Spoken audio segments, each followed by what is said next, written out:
लोकसभा चुनाव में एनडीए की सरकार बेशक बन गई, लेकिन INDIA गठबंधन को भी अनुमान से ज्यादा सीटें मिली।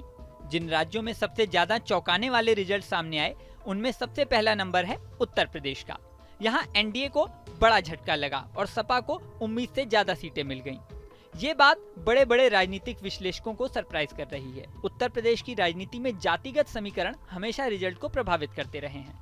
इस बार के रिजल्ट में जातिगत आंकड़ों पर नजर डालते हैं। पूरे यूपी में जीते कैंडिडेट्स के जातीय समीकरणों की बात करें तो यूपी में 34 ओबीसी कैंडिडेट्स जीते हैं। इसमें 21 इंडिया गठबंधन के कैंडिडेट्स हैं, जबकि 13 एनडीए के।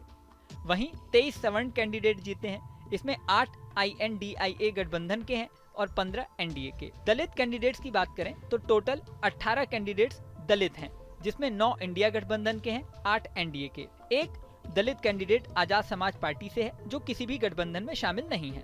अल्पसंख्यकों की बात करें तो 5 मुस्लिम कैंडिडेट्स इस बार यूपी में जीते हैं।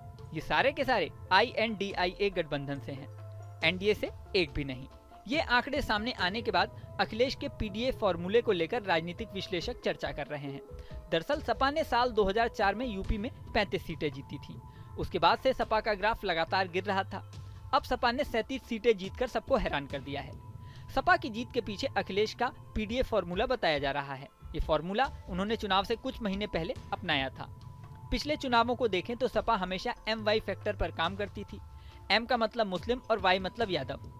सपा का ये समीकरण था कि मुस्लिम और यादव मिलाकर वो सरकार बनाने में कामयाब रहेंगे।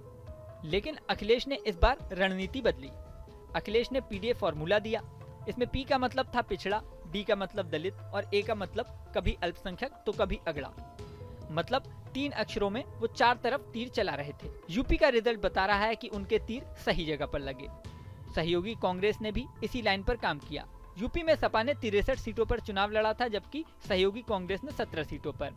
सपा कांग्रेस के उम्मीदवारों की बात करें तो दोनों ने मिलाकर 33 ओबीसी, 19 दलित और 6 मुस्लिम उम्मीदवार चुनाव में उतारे थे।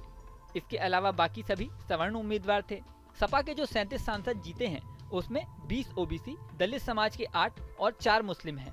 वहीं सवर्ण जातियों में 1 सांसद ब्राह्मण, 1 वैश्य और 1 भूमिहार है। 2 राजपूत सांसद भी सपा के टिकट पर जीत गए हैं। अब सपा की शानदार जीत के बाद पीडीए फॉर्मूला और यूपी के जातिगत आंकड़ों को लेकर चर्चा जारी है। इस वीडियो में फिलहाल इतना ही, लेकिन जाने से पहले सबसे जरूरी बात, हमारे चैनल न्यूज नेशन को अगर आपने सब्सक्राइब नहीं किया है तो सब्सक्राइब कर लें। इसी के साथ स्क्रीन पर दिख रहा बेल आइकन प्रेस कर दें, जिससे हमारे नए नए वीडियोस की नोटिफिकेशन आपको मिलती रहे। मिलते हैं नेक्स्ट वीडियो में, बने रहें न्यूज नेशन के साथ।